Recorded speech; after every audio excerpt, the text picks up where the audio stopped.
end of it, I make people LinkedIn credible. Perfect. And we are now live. I was so excited having all three of you in here. I didn't hit the live button. We listened to the music. We did an introduction. So look, I'm really, really sorry. It is recording though, or I hope it is, or we don't have to start again. So quickly. Well, some of us have gone live before, actually, that I noticed. Yeah, realized. Yeah. Okay. Louise, quickly, who are you? What do you do? So my name is Louise Brogan. I am a LinkedIn consultant. I have a boutique LinkedIn marketing agency based in Belfast in Northern Ireland. I have a YouTube channel, a podcast all about LinkedIn. And I'm really looking forward to the LinkedIn Focus Conference happening in Birmingham next week. Thanks, Ashley, for organising this today. This is great. That's a good job we're now live. John, fill us in what we've already talked about but missed out. Sure. I'm John Espirian, relentlessly helpful LinkedIn nerd. I'm based in South Wales. I used to be a software tester and a copywriter, and I'm now a LinkedIn consultant. And yes, I came up with an idea for running a conference because I thought there was a gap in the market. There's loads of social media conferences out there. There was nothing in the UK about LinkedIn.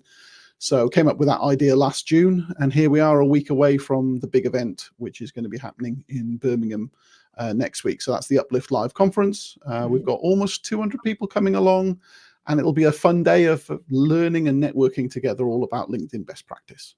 200 people. That is incredible. Nigel Cliff, let everybody know who you are, please. Good afternoon. Thank you. Nigel Cliff, LinkedIn trainer. Yes, ubiquitous. We're all over the place. 12 years doing this. I live in Halifax, West Yorkshire, God's own county.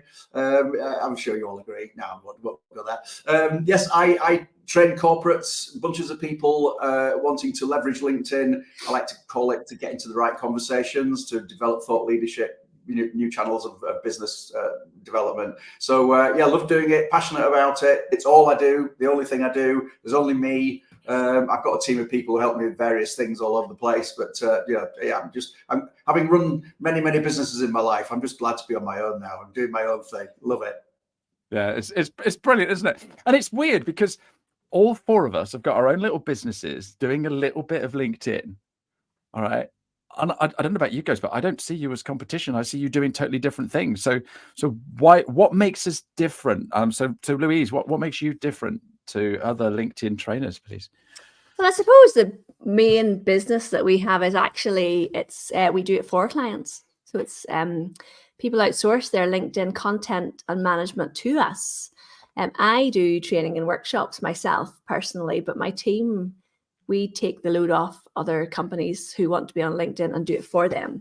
So all the other stuff that I do, the podcast and the YouTube channel and the videos and all the other stuff that I create is aimed at the audience that I have that are not our clients, if that makes sense, actually. Our paying clients are actually a small fragment of my audience.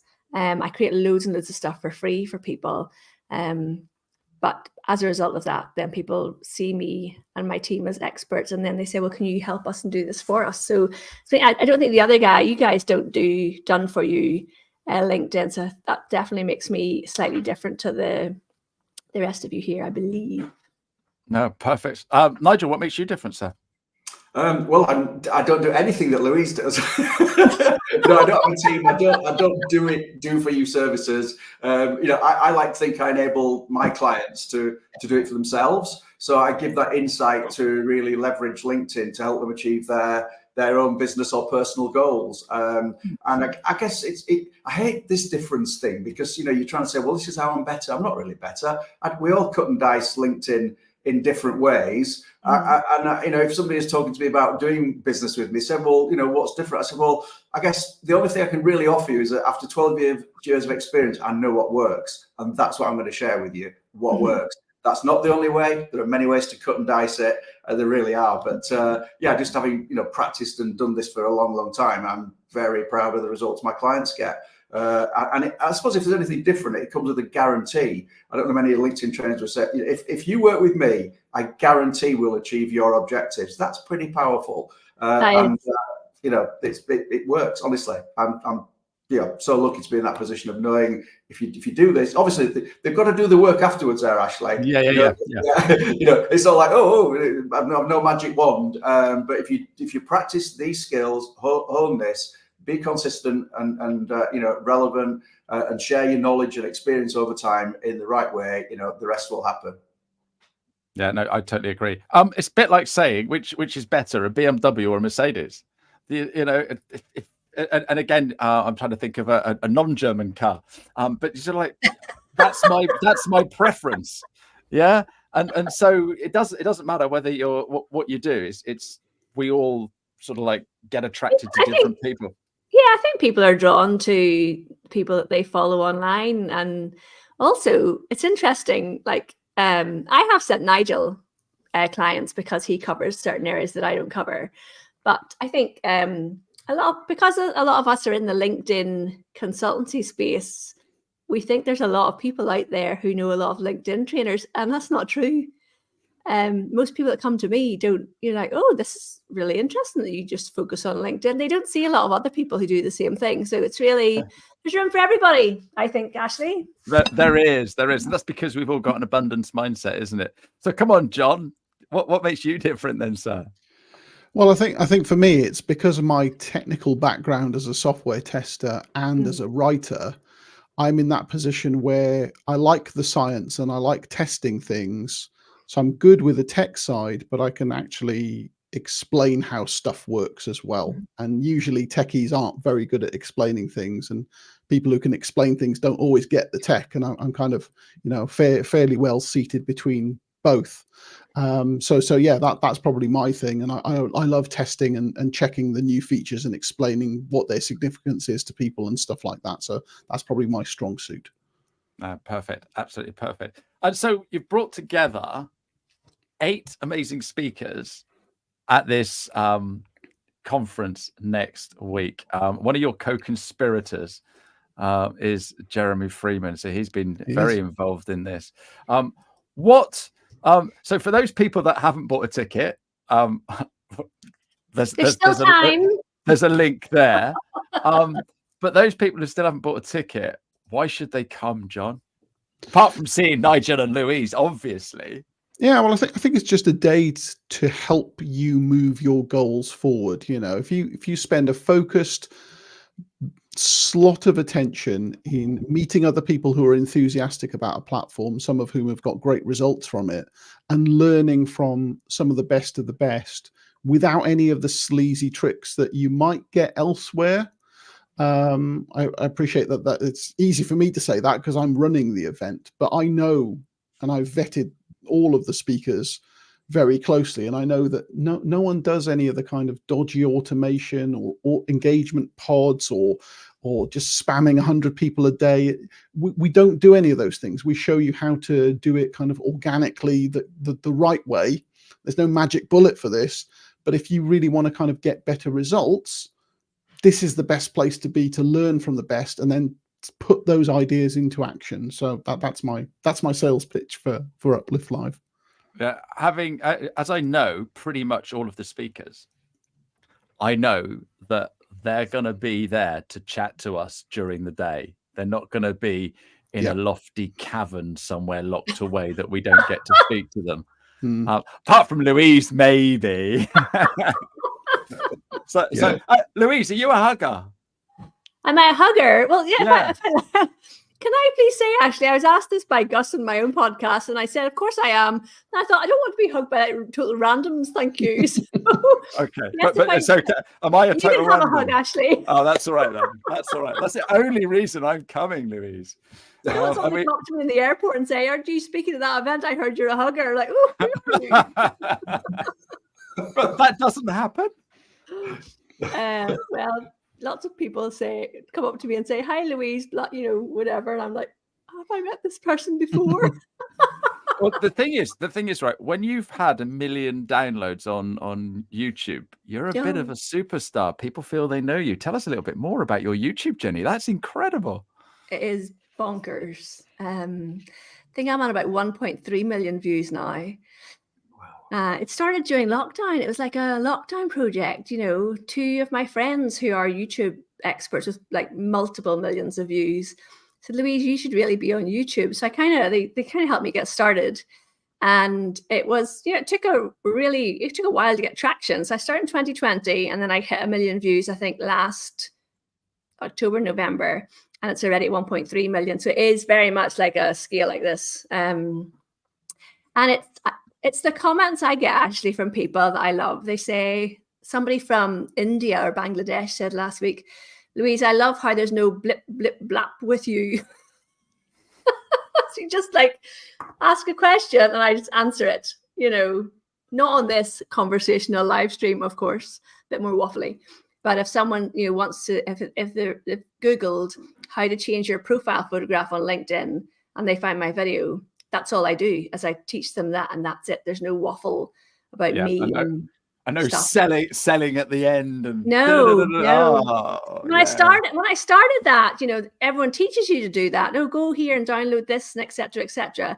And actually, that kind of handicaps you a little bit on the algorithms because people drop off of your video as soon as you start to sell. So it's literally get in, deliver, get out, and I think that's what's made it work. That's absolutely brilliant. Yeah, super duper. Nigel, do you do any YouTube videos? You got a YouTube channel? Are you a YouTuber like Louise? Not really. I have a channel that I stuck some stuff up there. I couldn't even tell you what's on there. Really bad of me. I'm so jealous of Louise. I mean, got to lockdown and worked out. You know what? I'll try this. The trouble is, she's created the way now. Nobody can follow her. She's unfollowable. Not true, Nigel. Not true. That horse has bolted, you know, and here's me trying to do my own little tiny thing. No, I guess it's never been my intention to sort of have a viral influencer type profile. You know, all for those who do it, and Louise, you know, absolute total respect. But it's never been my particular goal. I like to sit somewhat behind the scenes sometimes. I mean, I don't post all the time. I mean, what? You know, I post probably once, sometimes twice a week. So I just do things in a slightly different way, which I'm going to be talking about actually next week. Just another plug there, John. You know, actually thinking a little bit differently about how we might go about this, especially if you're in niche audiences where your customers are hard to find. You know, where are these people? They're not even on LinkedIn. You know, or if they are, they've got a profile and never go there. How do we deal with that? You know, how do we find those people who almost don't want to be found? I'm going to be showing you some of the ways, folks. Oh, fantastic. Can't wait for your session. John, I've got a question for you from Black Business Vault. Will on-demand option give you access to all of the sessions? Yes, it will. Yes, we're recording everything on the day. So it's a single track conference. So we're all going to be in the same room. And we have got a cinema-sized screen. I think it's 16 meters wide. So it's a huge screen that we're presenting from, and everything's going to be recorded. And I've seen some of the output the venue has created, and it looks fantastic. And the audio is really good as well. So, and I'm going to be captioning and transcribing all of that, and we'll put that all in a special place for people to access. So yes, all of that is being recorded, as well as the talks from the individual speakers. We've also got a Q&A as well that's being recorded at the end of the day. So I hope that's going to give people a lot of value. It's not, you know, it won't be quite the same as being there on the day, but everyone who is there on the day will also get access to those sessions as well. But if you can't make it, then on demand is the next best thing. No, absolutely fantastic. Yes, it's a little bit of a trek for some people, but it's middle of the country, and we've got people coming from Spain, America, Ireland, and all the way from Yorkshire as well, Nigel, I believe. Will you need a passport coming from Wales, John? I've got my passport to enter Birmingham. It's okay. Yeah, that's all right. That's all right. So you guys must see millions of LinkedIn profiles, get asked loads and loads of LinkedIn questions. What's the number one popular question that you get asked? And I'm going to go around. I'm going to do ladies first again. So Louise. If it's a workshop, or so I spoke in a women's conference in Bournemouth last week, and everyone always wants to know, should they have LinkedIn Premium? Like without question. So I tend to try and guide the questions a little bit, because what I think people really should know about is, you know, how do you actually put stuff out on LinkedIn that actually gets results for you? But people all want to know, should they be upgrading and getting premium? And I was talking to somebody yesterday actually, and they were saying there's a client who's interested in me doing training for them here in Northern Ireland, and they said, well, the other people have said they basically want everyone to get Sales Navigator licenses. And I'm like, oh, you know, I'm sure Nigel would have a response for that.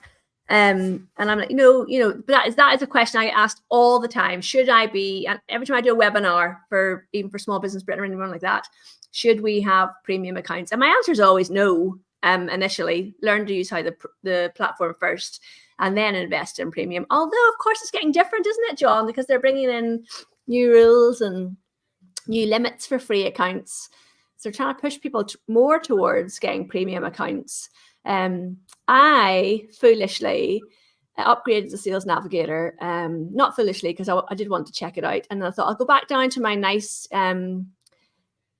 rate of ordinary premium, and they wouldn't let me drop down the price. So apparently, if you're grandfathered in at a certain price and you change to like Sales Navigator, you lose your initial price point that you had in your business account. So now I just have Sales Navigator regardless. Do they know who you are? Well, some of them do. Oh, wow. I can't believe that. That is a great question, and I get asked it a lot. So Nigel, what's the most popular question you get asked? Yeah, there are many out there. That's a really good one, Louise. Well done. And that grandfather thing is so annoying. I guess a lot of the time people say to me, how do I get more people to be interested in me? You know, how do I get more people, more responses on engagement? You know, I tend not to get many likes, and nobody ever comments. How do I break that limit, that glass ceiling? So that's a question. Of course, the nuances in that are many. You know, hey, if we all knew the secret sauce to the one answer that answered that, then of course we wouldn't, we'd be on a desert island somewhere.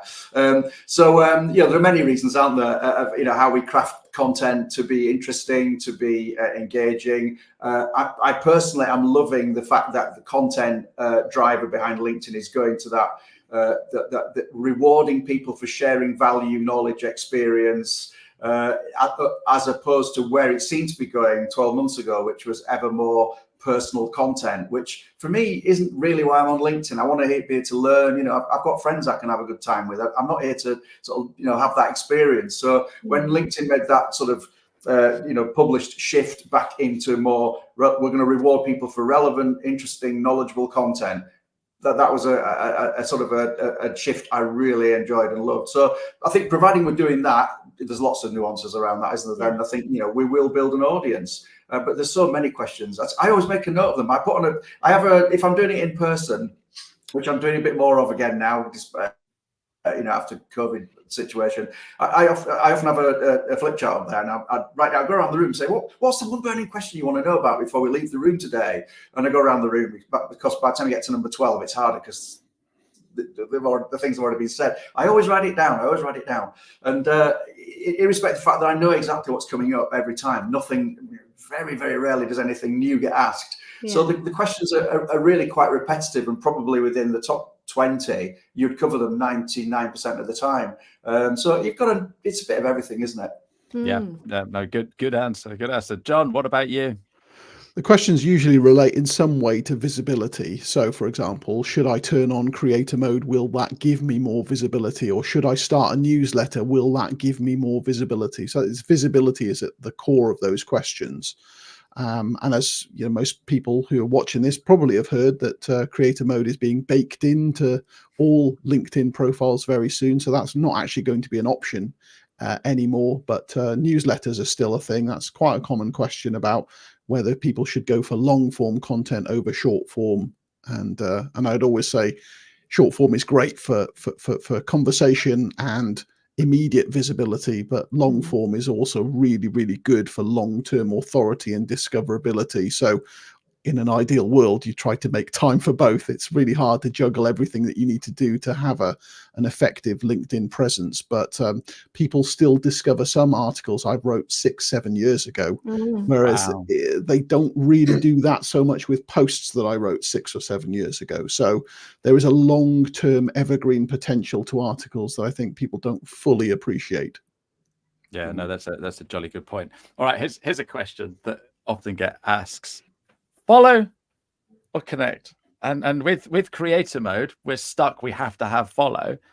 What's your advice? So come on, Louise.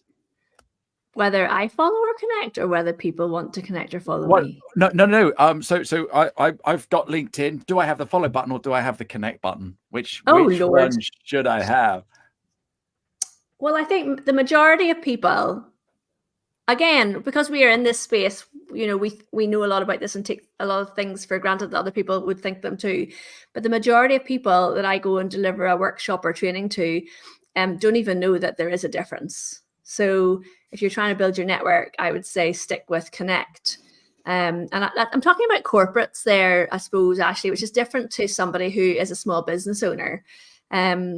But the majority of people that I would speak to don't know a huge amount about LinkedIn, so they wouldn't even be aware that there was a difference there. In the same way that I know TikTok exists. I've seen TikTok videos because people share them on other platforms, but I haven't got a clue about any of the features of them.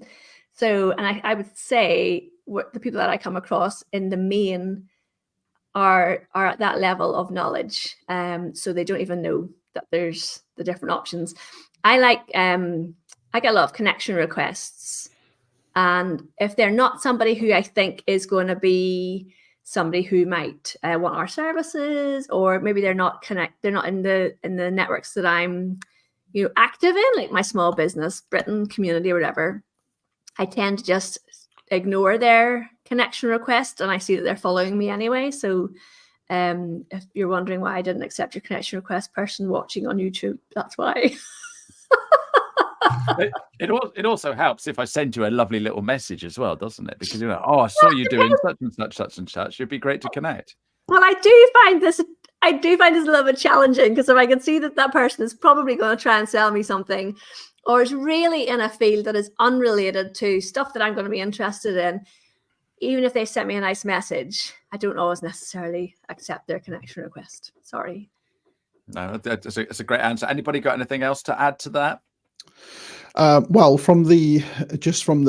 in terms of follow or connect, I think that was your original question, Ashley. So I'm taking the scientific approach to this one. Thank you. So I switched to follow first in 2018, and that jumped the size of my following quite significantly, quite quickly.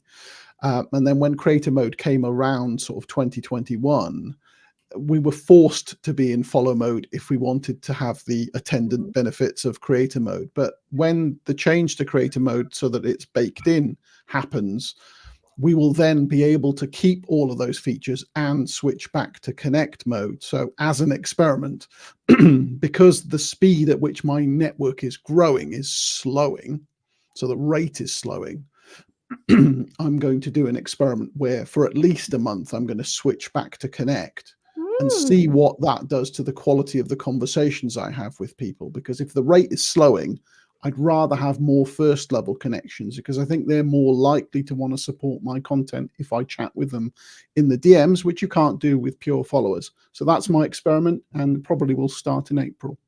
Ooh. We're so lucky to have John doing all this for us. It saves us so much time. Being a part of his network, a little plug for the Espresso network. I learned so much from there. We never stop learning on this journey. We may be speaking on an event, on the stage. That means we know something. There is so much to know, and people like John and many others sharing. Well, we all share knowledge. We all share what we find. And there isn't a day goes by when you don't come across something new that impacts how you think about LinkedIn to make it better for yourself. But thanks to John for keep doing those tests. No, here. I've written down a load of questions, and John said we'd be lucky to get through half of those. We haven't even got through any of them, which is crazy. So we're going to talk about LinkedIn at UpLift Live, and I can't wait to meet you guys in person. I've just got a question for each of you. I'm a big, I don't know, Facebook or Instagram user, and someone's told me I need to be on LinkedIn. What would you say to me why I should be on LinkedIn, and am I going to get business from it? Who wants to take that one first? I mean, my answer would be that for me, on social media, it's the best place to have respectful communication with other people. Oh, and yeah. in a world where so many things are being automated, so many people are spamming others, so many people are being unkind to others, a place where you can actually make real human connections, that is the pathway to being remembered and being loved, actually. So I think LinkedIn is a great place for everyone to build a personal brand and build a business. Yeah, I think there's a story I tell Ashley about a lady who is an artist who was creating art and sharing her art on Instagram, and came to a talk that I did just before the pandemic. And I said to her, what price is your art? Who buys your art?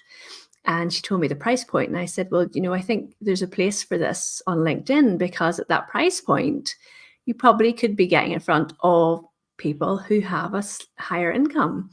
So she started testing it out. And a year later, I interviewed her as part of my Small Business Saturday. As a live stream supporting small businesses. And I had 30 small businesses on in a 2-hour period on a live stream. It was bonkers, but really fun. And she said to me, Louise, you turned my life around. Just because I started sharing my art and talking about what I was creating on LinkedIn, and small business owners started to buy the art for their offices, and she couldn't keep up with demand. So she'd been trying to sell it on Instagram. People loved it, but they weren't buying it. And suddenly she found this other audience who started to buy it. And she ended up in Vogue magazine.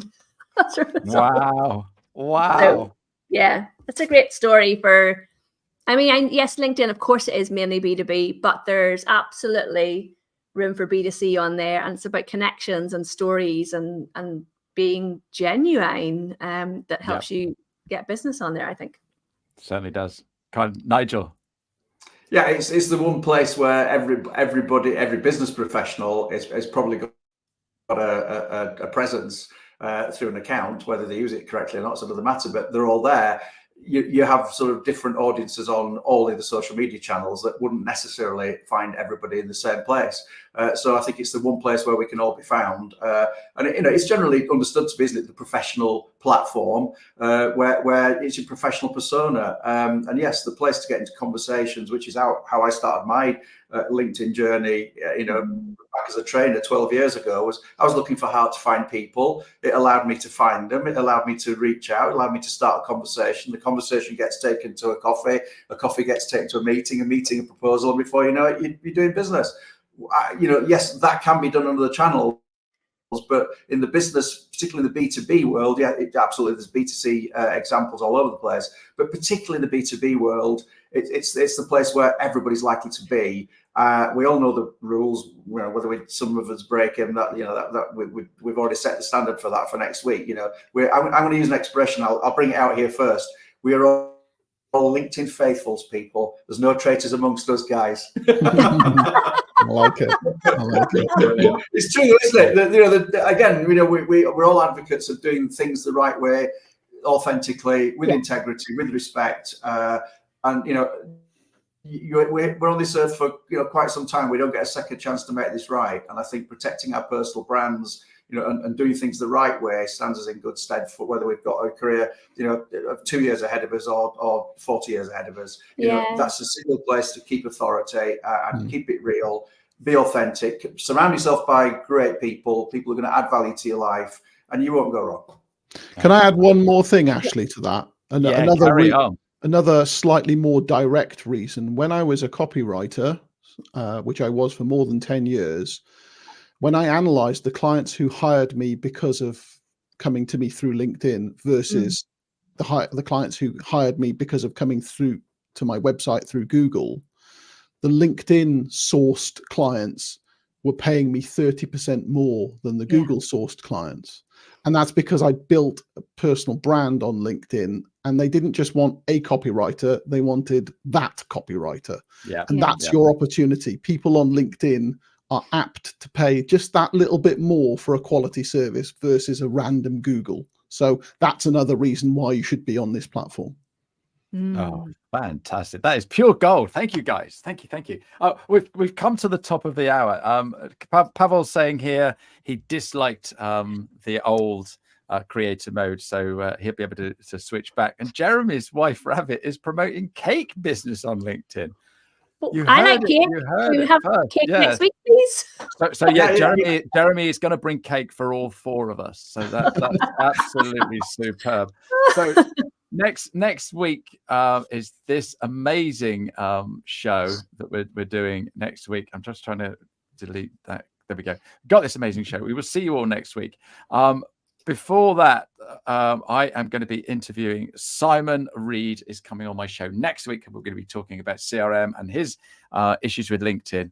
But guys, thank you so much for making this such a fun, fast-flowing episode. And I can't wait to meet you all next week. Thank you very much indeed.